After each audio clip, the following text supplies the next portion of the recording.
This is Jose Soto. He's a Salt Lake City poet who says things like, "My parents and I welcome my uncle and his family to the United States. They are all carrying empty suitcases and the burden of saving the embers of a past that no longer exists. 2 days later, I drive my uncle to a Walmart. He keeps telling me stories about when his neighborhood used to look a lot like mine. To this day, I cannot tell y'all if he was nostalgic or mourning."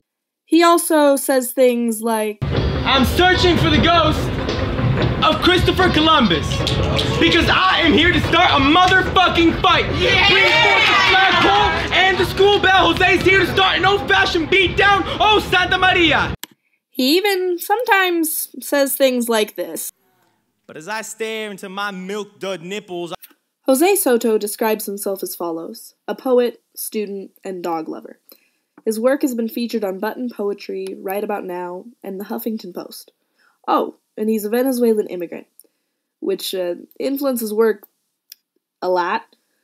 When looking over the Facebook event pages for events that Jose has performed at, you might notice that some of the posts are written entirely in Spanish, regardless of said events happening in white-majority Salt Lake City. Jose tends to wear shirts with text on them that say things like, "Doesn't care about your opinion" in Spanish, or "Brown as fuck," and Jose remains unapologetically and fiercely Venezuelan in the, again, predominantly white Salt Lake City. Jose is considered an audience favorite in the poetry scene, has been called one of the rising talents of the Salt Lake art community, and once my mentor and coach said watching him perform was the most excited I've been about poetry in a long time. And I tried not to take that personally, but whatever. I'd like to look at 3 of Jose's poems: Brief History, Venezuela/Nostrophobia, and Seance for the Colonizer, through the context of Jose's experience as an immigrant and an artist living in Salt Lake City, Utah. So Brief History is Jose's telling of his experience as an immigrant in elementary school, not speaking English during crucial years of education. Second grade. My tongue has always been prone to getting me in places where I just don't want to be. Who knew that learning English from Adam Levine or Maury Povich was not ideal to be applied in recess? Here's Jose speaking a bit about Brief History. My dad has this very specific memory of me being in a ball pit in a Burger King and being able to communicate with a child. And he was like, "Wow, my son's learning English." And I remember the exchange. I don't remember what we talked about. I was 6. But as far as how stuff like that influenced the poem Brief History, the poem Brief History was born because a professor asked me, "What's your experience with school or learning itself, education?" So I wrote a poem about exactly what it was. Everybody else around me wrote an essay. I just wrote a structural, like, 1st grade, 2nd grade, 3rd, 4th, 8th, etc. poem.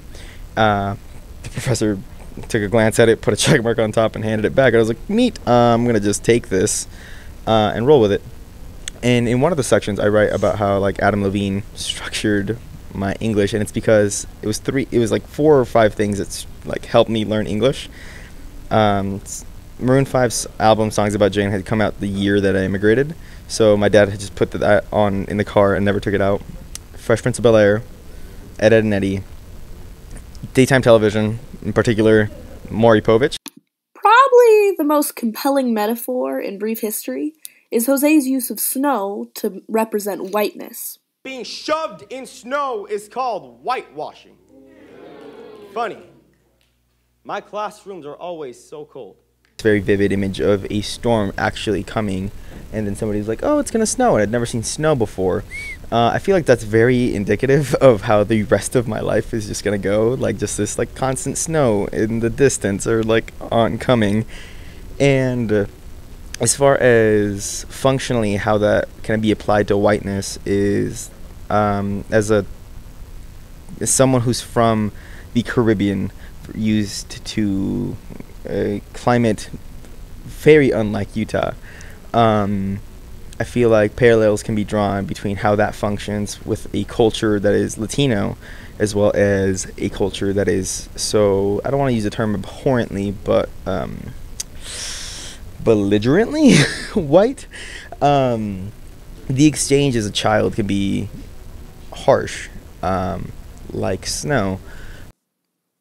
Venezuela/Nostrophobia speaks for itself as a brilliant work, seen here in this breathtaking video shot by Right About Now in downtown Salt Lake. Can you write me a dictionary just on the feeling of loss? Have it describe every single life that gets lost in translation. Can you translate a man crying in Spanish in the middle of a Walmart to finally understand how gross it is to live in excess? Remember that I wanted to write about Venezuela because 2 years prior there had been a massive revolution that had happened, led by students. While the revolution itself, more like rioting, didn't necessarily lead to any substantial change, it sent an image of students being the primary source of backlash against a complicit society that had been just ruled by the government for what felt like a decade. So as a result, I felt like I could add to that experience as well because of experiences that I had felt while being on this particular campus. So I first wrote the piece, and it was all metaphors about how I felt, about the revolution, about stuff, like as if everybody had the contextual knowledge of what was going on in Venezuela. The team's response was, "What the hell is this?" And then I was like, okay, so this is what I wanted to say. So I just tell them about what happened, and they're like, why don't you just say that? And I was like, that's very fair. So I quietly closed my basement door when I got home that night and sobbed into a laptop screen for 2 hours, and came out with a very, very similar draft to what Venezuela is now. The section of the poem that always haunts me is this one. 2 months later, Fox News does a segment of a McDonald's burning behind a sea of flaming palm trees. They call it Baltimore. Before the broadcast is done, the news anchor apologizes, admits the photo they had just shown had been of the Venezuelan riots 1 year prior. Is there a word for when your home becomes disaster stock footage? If you Google image riots, my home pops up. Like a sea of buildings on fire. And you just put that in a search bar, and like the place where I was born, like a block away, is just, that's the image. This last poem brings a bit more of a historical context to Venezuela. Sans for the colonizer. Get ready to discover these hands. When you landed in my home, you thought Eden. Placed a flag at the foot of God's door. How Adam of you. This is for sure my favorite line. He looks like a lot like every face that has ever thought of people like me a harvest. But look at us now. How fruitful is our bounty? Something Jose's been talking about lately in his personal life and in his poetry is how academia treats Venezuela. So recently I wrote a poem called A Case Study, in which I used the experience of myself in academia, where the experience of my life is ultimately just used as a prompt for class discussion, to ingest over the span of an hour and a half, and then let go, and then potentially called out later on a test or a quiz. It is put in a syllabus as a means of something that is begun and over with by the time the class is over. And in making this project, I've bumped into this. There's something kind of weird about asking a friend to perform emotional labor, talk about his brownness, the trauma of his nation, so that I, a white woman, can show it to my pretty white class. In our interviews, which obviously only a very small section of remains in this video, I asked him about his schooling, his parents, his immigration status, drawing comparisons to class material and essays. Yes, his parents were established in their careers in Venezuela, so it makes sense that Jose would be academically successful in America. No, he wasn't a refugee, and his journey to citizenship was pretty easy. Yes, he's grateful for that. But I'm not sure how to summarize his culture, his status as an immigrant, and a man, and an artist, and a Venezuelan to 10 minutes to fit a rubric to make it digestible and easy. Maybe this is just me justifying to, compensate for this being probably over the 10-minute time limit, but it's also me acknowledging that personhood, identity, culture, and a nation's trauma are far more complex than this video. As Professor Kornick knows from my panicked emails, I experienced a minor catastrophe where almost the entirety of my footage from the interviews with Jose disappeared. I had to beg my exhausted friend to do a second interview, at no gain to himself, just out of kindness, and start my project over a day before the due date or so. But because fate is a vicious mistress, there was one clip I somehow saved. When reviewing my initial footage, I thought this clip was almost comical, and how serious it was.